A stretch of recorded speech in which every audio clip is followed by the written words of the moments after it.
Hello everyone, welcome to teacher junction. और अपनी इस वीडियो में हम डिस्कस करेंगे DTPLSB TGT 2021 के जो ऑनलाइन एग्ज़ाम चल रहे हैं उनमें रीजनिंग वाला जो पार्ट है उसमें किस टॉपिक से कितने क्वेश्चन पूछे जा रहे हैं उसको हम यहाँ पर डिस्कस करेंगे। इसका हमने आधार बनाया है अभी तक की जो ऑफिशियल आंसर की जारी हुई हैं अलग अलग सब्जेक्ट्स की, उनके अंदर किस टॉपिक से कितने क्वेश्चंस लिए गए हैं अलग अलग शिफ्टों में, उसको आधार बनाकर हमने ये एनालिसिस की है। और कुछ टॉपिक ऐसे निकल करके आए हैं जिनसे हर एग्ज़ाम के अंदर किसी से 2 क्वेश्चन, किसी से 1, किसी से 3, किसी से 4 तक क्वेश्चन भी पूछे जा रहे हैं। चाहे आप किसी भी सब्जेक्ट का एग्ज़ाम दे रहे हो, ये टॉपिक ऐसे हैं इनसे आपको क्वेश्चन एग्ज़ाम में मिलेंगे ही मिलेंगे। तो अगर आप इस तरह से अपनी तैयारी करते हैं तो आप 20 में से कम 18 नंबर तो ले ही आएंगे और कम समय के अंदर, क्योंकि टाइम मैनेजमेंट भी इस एग्ज़ाम का बहुत बड़ा फैक्टर है। इन सभी चीज़ों को हमने यहाँ पर ध्यान में रखा है कि आप कम टाइम के अंदर ज़्यादा क्वेश्चन या ज़्यादा स्कोर कैसे कर सकते हैं। इसके अलावा इन क्वेश्चंस को कम टाइम के अंदर सॉल्व कैसे करना है यह भी हम आपको बताएंगे। उसके लिए अलग से वीडियो अपलोड होगा। आज या कल में पहला वीडियो मिरर इमेजेस पर अपलोड हो जाएगा, तो आप उससे भी जुड़ सकते हैं अगर आप रीजनिंग की तैयारी हमारे साथ करना चाहते हैं तो। या फिर आप इन टॉपिक्स की तैयारी जहाँ से भी आपको समझ में आ रहा है, जहाँ से भी आप पढ़ रहे हैं अभी तक, वहाँ से भी कर सकते हैं। लेकिन इन टॉपिक को ज़रूर पढ़ें एग्ज़ाम देने से पहले। चाहे आप तैयारी अब की बार के ही एग्ज़ाम की कर रहे हैं, आपका एग्ज़ाम अभी होना है, या फिर अगली बार के लिए भी आप तैयारी कर रहे हैं, तो भी ये टॉपिक आपके लिए उतने ही फ़ायदेमंद हैं। तो चलिए शुरू करते हैं। सबसे पहले देखते हैं हम, सबसे पहला टॉपिक है यहाँ पर लेटर सीक्वेंस, रिलेशन और रेशो। ठीक है, यहाँ पर एक चीज़ और आपको बता दें कि हमने उन टॉपिक्स को एक साथ रखा है जिनके क्वेश्चंस एक तरह से ही सॉल्व होते हैं। ठीक है, क्योंकि यहाँ पर टाइम मैनेजमेंट में इस चीज़ का बहुत बड़ा रोल है कि एक जैसे क्वेश्चन सॉल्व होने वाले एक ही मेथड से हो जाते हैं, उनको एक साथ ही सॉल्व कर लिया जाए तो टाइम भी बचता है और एक्यूरेसी भी अच्छी रहती है। तो लेटर जो होते हैं हमारे ABCD, उनकी सीक्वेंस, उनका रिलेशन और उनके रेशोज़ पर सोशल साइंस में अलग अलग शिफ्टों में, हर शिफ्ट में लगभग 3 क्वेश्चंस थे।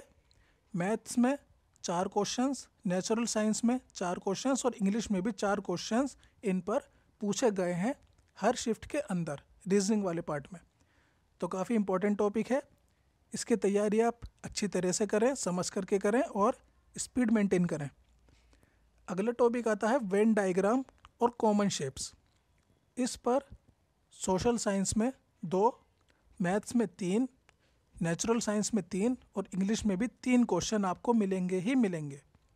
ठीक है, अभी तक भी जो आंसर की जारी हुई हैं उनमें मिले हैं, तो आगे भी ज़रूर मिलेंगे। डायग्राम सीक्वेंस और हिडन डायग्राम वाले जो क्वेश्चंस हैं, मतलब आपको एक डायग्राम दे दिया जाएगा, एक शेप दे दी जाएगी क्वेश्चन में और 4 ऑप्शन दे दिए जाएंगे और पूछा जाएगा कि ये शेप ऑप्शन वाली शेप्स में से किसके अंदर छुपी हुई है। ठीक है, या फिर उसका सीक्वेंस वो फॉलो करने के लिए कहेगा। इस तरह के सोशल साइंस में 1, मैथ्स में 3, नेचुरल साइंस में 3 और इंग्लिश में भी 3 क्वेश्चन आपको रीजनिंग में मिलेंगे। रिलेटेड शेप्स और वर्ड और डिजिट। ठीक है, कोई कुछ शेप्स दे देगा या कुछ वर्ड्स दे देगा या कुछ डिजिट दे देगा और उनका आपस में रिलेशन पूछेगा। इस तरह के क्वेश्चन आपको सोशल साइंस में 3, मैथ्स में 2, नेचुरल साइंस में 1 और इंग्लिश में भी 1 मिलेगा ही मिलेगा।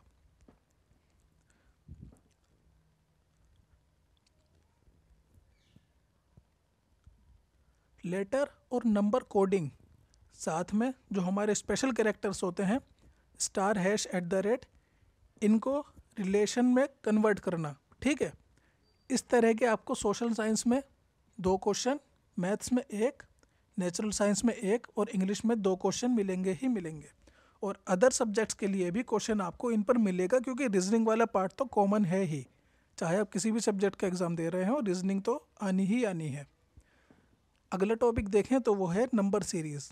ठीक है, सोशल साइंस में 2, मैथ्स में 1, नेचुरल साइंस में 1 और इंग्लिश में भी 1 क्वेश्चन इस पर अभी तक मिला है, आगे भी पूरे चांसेस हैं कि मिले।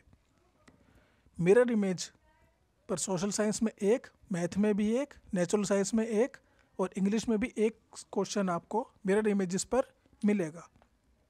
या फिर क्वेश्चन पेपर को कभी डिफ़िकल्ट बनाने के लिए मिरर इमेजेस के साथ वाटर इमेजेस भी दे दी जाती है, तो ये दोनों लगभग एक ही तरह से होते हैं। अगर आप हमारी वीडियो देखेंगे तो हम आपको बता देंगे, आप 5 से 10 सेकंड के अंदर उसका सॉल्यूशन निकाल लोगे, कोई बड़ी बात नहीं है, बहुत आसान टॉपिक है। अगला टॉपिक है राउंड टेबल। ठीक है, गोल मेज़ वाला, चार दोस्त ऐसे बैठे हैं और इस तरह बैठे हैं। इस तरह का सोशल साइंस में एक, मैथ्स में एक, नेचुरल साइंस में एक और इंग्लिश में भी एक क्वेश्चन आपको मिलेगा ही मिलेगा। डायरेक्शन पर सोशल साइंस में 2 क्वेश्चन, मैथ्स में 1, नेचुरल साइंस में 1 और इंग्लिश में 3 क्वेश्चन तक डायरेक्शन से पूछे गए हैं।